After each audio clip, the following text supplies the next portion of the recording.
गुजरात के बनासकांठा जिले के किसानों ने केंद्रीय बजट से पहले कई मांगे रखी हैं। इनमें डीजल और मवेशियों का चारा सस्ता करना और एमएसपी की गारंटी देना भी शामिल है।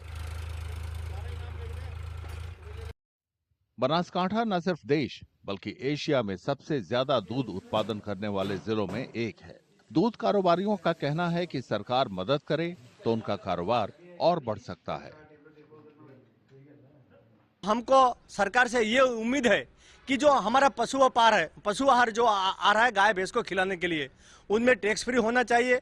और जैसे सरकार ने भारतमाला प्रोजेक्ट बनाई है और एक शहर से दूसरे शहर में जाने के लिए तुरंत पहुंचते हैं, इसी तरह सरकार के पास हम ये उम्मीद रखते हैं कि जो ये पानी माला जल माला प्रोजेक्ट बनाए, ये बजट कंपनी और फैक्ट्रियों लिए बहुत फलत है, वो किसान के लिए नहीं फलत है। मैं ऐसा ही आवेदन करता हूँ साहब जी को, हमारा पशुपालन के लिए, हमारी खेती के लिए वो बजट जो फलत है वो है, तो किसान अच्छा काम करते हैं।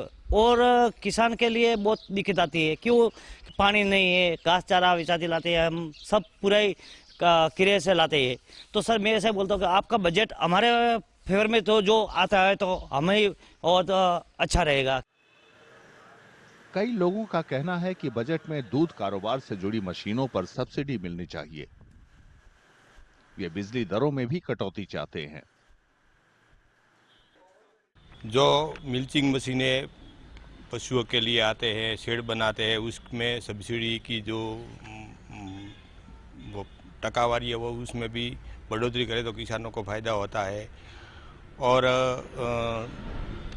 दूसरी चीज़ों में जो पशुदान है उसमें अमुक चीज़ों में जीएसटी लगती है तो वो फ्री करना चाहिए। फिर बिजली की बात आती है तो वो कॉमर्शियल कैटेगरी में आती है।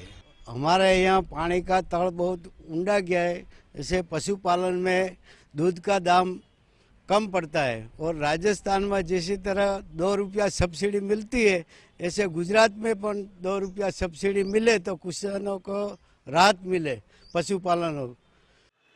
बनासकांठा जिला उम्दा किस्म के आलू की खेती के लिए भी मशहूर है। यहाँ से कई बहुराष्ट्रीय कंपनियों को आलू निर्यात किया जाता है।